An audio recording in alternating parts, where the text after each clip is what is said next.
Hello viewers, welcome to serial நேரம். இன்றைக்கி நம்ம 27 நவம்பர் இன்றைக்கி நடந்ததை தான் பார்க்க போகிறோம். பார்ட் 1 பார்க்க போகிறோம். பார்ட் 1 என்ன காமிக்கிறேன்னா, எடுத்தோடனே பூவனம் ஆசிரமம் அப்படின்றத காமிக்கிறாங்க.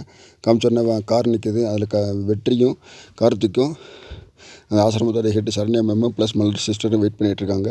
சரி கார்த்திக், நம்ம வாங்க, நம்ம போகலாம், கண்ணு பிடிச்சாச்சில் வாங்க, சீக்கிரம் மண்டபத்துக்கு போகணும் அப்படின்னு சொல்கிறாங்க. சொன்ன உடனே இல்லை சார், கொஞ்சம் வெயிட் பண்ணுங்க, அந்த ராதா சிஸ்டர் வந்துட்டு அவங்கள பார்த்த உடனே நான் கிளம்பி வந்துடுறேன் அப்படின்னு சொல்கிறாரு. இன்னும் எவ்வளோ நேரம் ஆகும்னு சொல்லி கேட்குறாங்க. என்ன தெரியல, எங்கே போயிருக்காங்கன்னு அப்படின்னு சொல்கிறாங்க. அப்படியே அந்த சரண்யா மேம் சொல்கிறாங்க, அவங்க நிறைய கோயிலுக்கு போவாங்க, அதனால் கொஞ்சம் லேட் ஆகும், அவங்க வந்தால் நான் உங்களுக்கு ஃபோன் பண்ணுறேன், நீங்கள் கிளம்புங்க அப்படின்னு சொல்கிறாங்க. இல்லை, இன்னொரு 10 நிமிஷம் வெற்றி, எப்படியாவது 10 நிமிஷம் கழித்து கிளம்பிடலாம் அப்படின்னு சொல்லி சொல்கிறாப்புல கார்த்திக். என்ன கார்த்திக் இந்த மாதிரி பட்டிருக்காங்க, மண்டபத்தில் எல்லாரும் காத்திருப்பாங்கன்னு சொன்ன உடனே மண்டபத்தை காமிக்கிறாங்க. அதில் சுந்தரி வந்து ஃபோன் எடுத்துகிட்டு வந்து ஃபோன் பேசுகிறாங்க. என்ன வெற்றிக்கு தான் கால் பண்ணுறாங்க. வெற்றி உடனே தனியாக போய் என்ன சுந்தரி என்னாச்சு அப்படின்னு சொன்னோடனே, அந்த என்ன கண் கட்டை பிரிச்சுட்டாங்களா, எப்படி இருக்குது அவருக்கு சொல்லி கேட்டோடனே, எல்லா கண் கட்டை பிரிச்சுட்டாங்க, டாக்டர் எந்த ஒரு பிரச்சனை இல்லைன்னு சொல்லிட்டாரு, அதனால் கூப்பிட்டு வந்துட்டுருக்கேன் அப்படின்னு. கிளம்பிட்டீங்களான்னு கேட்குறாங்க. இல்லை கிளம்ப போகிறோம் அப்படின்னு சொல்கிறாங்க. என்ன வெற்றி இவ்வளோ லேட் ஆகுது, எல்லா பேரும் வந்து மாப்பிள்ளை எங்கேன்னு சொல்லி எல்லாம் கார்னர் பண்ணி கேட்க ஆரம்பிச்சிட்டாங்க, சீக்கிரம் வாங்க வெற்றி அப்படின்னு சொன்னோடனே, சரி கொஞ்சம் அட்ஜஸ்ட் பண்ணிக்க, நான் சீக்கிரம் வந்துடுறேன் அப்படின்னு சொல்லி சொல்கிறாங்க. அப்படியே கார்த்திக்கிட்ட வெற்றி சொல்கிறாரு, கார்த்திக் நம்ம சீக்கிரம் போகணும், கார்த்திக் லேட் ஆச்சு, மண்டபத்தில் எல்லாம் தேடிட்டு இருக்காங்க சொன்னோடனே, ஒரு 10 நிமிஷம் இருங்க அப்படின்னு சொன்னோடனே சரண்யா மேடம் யோசிக்கிறாங்க. இவன் இங்கே இருந்தான்னா, கார்த்திக் இங்கேயே இருந்தாருன்னா ராதா சிஸ்டர் வரமாட்டாங்க, எப்படியாவது சொல்லி இவனை கிளப்பி உடனே வெட்டி சார்ட்ட சொல்லி அப்படின்னு சொல்லி வெட்டி சாரை கூப்பிட்டுட்டு சரண்யா மேம் சொல்கிறாங்க, சார் அவங்க நிறைய கோயிலுக்கு போவாங்க, வந்தவுடனே நான் உங்களுக்கு ஃபோன் பண்ணுறேன், வந்ததுக்கப்புறம் கொண்டு வந்து பார்த்துக்கோங்க, நீங்கள் கிளம்புங்க, உங்களுக்கு லேட் ஆச்சு அப்படின்னு சொல்லி சொல்கிறாங்க. சரின்னு சொல்லிட்டு கார்த்திகை கன்வின்ஸ் பண்ணிட்டு அவர் கிளம்ப போகும்போது அந்த அணுக்குட்டி பாப்பா வந்துருச்சு. அந்த அணுக்குட்டி பாப்பா வந்து அவங்க கார்த்திக் அங்கிள் சொன்னோடனே, குட்டிமா அப்படின்னு சொல்லி அவர் கொஞ்சிறாரு. கொஞ்சோடனே, உங்களுக்கு சொந்தமான பொருளை ஒன்று விட்டுட்டு போகிறீங்க அப்படின்னு சொன்னோடனே, என்ன பொருள் அப்படின்னு சொன்னோடனே அந்த ஃபோட்டோ காமிக்கிறாங்க.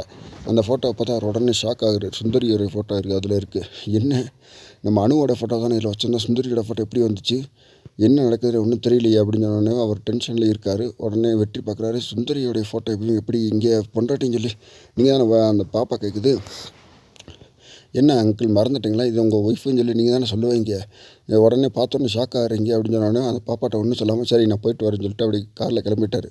அந்த சுந்தரியோடைய ஃபோட்டோவை பார்த்துட்டே இருக்கார். எப்படி ஃபோட்டோ மாறிச்சு என்ன ஏது அப்படின்றது தெரியவே இல்லை அவருக்கு. அது காரில் உட்காந்து வந்து டிரைவிங் பண்ணிகிட்டே வர வெற்றி பார்க்குறாரு.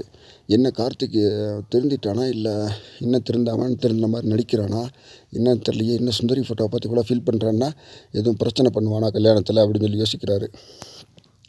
ஆனால் கார்த்திக் வந்து பிரச்சனை இல்லாமல் இது ஒருவேளை வெற்றி சார் நம்மளை தப்பாக நினச்சிக்கிடுவார், ஏன் இந்த மாதிரி நம்ம பண்ணுறோம் செய்கிறோம் அப்படின்னு சொல்லி என்னன்னு தெரியலையே, எப்படி ஃபோட்டோ மறைச்சுன்னு இவ்வளோ கன்ஃபியூஷனாகவே இருக்குது. உடனே கார்த்திக் வந்து வெற்றியை பார்த்து சொல்கிறாரு, வெற்றி நீங்கள் தப்பாக எதுவும் எடுத்துக்கிறாதீங்க, இது சுந்தரி ஃபோட்டோ தான், பட் ஆனால் நான் இதில் அணு ஃபோட்டோ தான் வச்சுருந்தேன், சுந்தரி ஃபோட்டோ வைக்கவே இல்லை, எப்படி மாறுச்சுன்னு எனக்கு தெரியல, இந்த 10 நாள் என்ன நடந்துச்சுன்னு எனக்கு தெரியல அப்படின்னு சொல்கிறாங்க. உடனே அவருக்கு கார்த்தியோடைய மொபைல் நம்பருக்கு ஒரு கால் வருது. மலர் சிஸ்டர் கால் பண்ணுறாங்க. நான் ஆசிரமத்துலேருந்து மலர் சிஸ்டர் பேசுகிறேன், இந்த மாதிரி நீங்கள் உங்கள் ஃபோட்டோ ஒன்று கேட்டிருந்தீங்கல்ல, அந்த ராதா சிஸ்டருடைய ஃபோட்டோ நான் அனுப்பிச்சி விட்ருக்கேன், குரூப் ஃபோட்டோ ஒரே ஒரு ஃபோட்டோ பழைய ஃபோட்டோ ஒன்று இருக்குது அனுப்பிச்சி விட்ருக்கேன்னு சொன்னோடனே, சரி ஓகே மேடம் இப்போயே அனுப்புங்க அப்படின்னு சொல்லி சொல்கிறாரு. உடனே ஃபோட்டோவை அவங்க அனுப்பிச்சி விட்றாங்க. இவங்களும் பார்த்துட்டாங்க. சார் இவங்க அனுப்பிச்சி விட்டாங்க, இவர் பார்க்க ட்ரை பண்ணுறாரு, பட் சிக்னல் கிடைக்காதனால டவுன்லோடே ஆகவே இல்லை. ஒருவேளை இதுதான் அணுவோடைய ஃபோட்டோ இருக்குமா செய்வோன்னு சொல்லி அவர் டென்ஷனில் இருக்கார். அது யாருடைய ஃபோட்டோவாக இருக்கும் என்ன ஏதுன்னு சொல்லி உங்களுக்கு எதுவும் கருத்துக்கள் இருந்துச்சுன்னா கமெண்ட் பாக்ஸில் கமெண்ட் பண்ணுங்கள். இந்த வீடியோ உங்களுக்கு பிடிச்சிருந்தா லைக் பண்ணுங்கள், கமெண்ட் பண்ணுங்கள், ஷேர் பண்ணுங்கள். மறக்காமல் தமிழ் சீரியல் நேரம் சேனலை சப்ஸ்கிரைப் பண்ணிவிடுங்க. அடுத்து எந்த சீரியலோடைய ரிவ்யூஸ் போடணும் அப்படின்றத நான் போன சீரியலில் உங்களுக்கு கேட்டிருந்தேன். கண்டிப்பாக கமெண்ட் பாக்ஸில் நீங்கள் கமெண்ட் கொடுங்க, இந்த சீரியல் வேணும் ரிவ்யூ வேணும் அப்படின்றத நான் கிளியராக போடுறேன். இந்த வீடியோ உங்களுக்கு பிடிச்சிருந்தால் லைக் பண்ணுங்கள், கமெண்ட் பண்ணுங்கள், ஷேர் பண்ணுங்கள். Thank you for all subscribers. Thank you so much.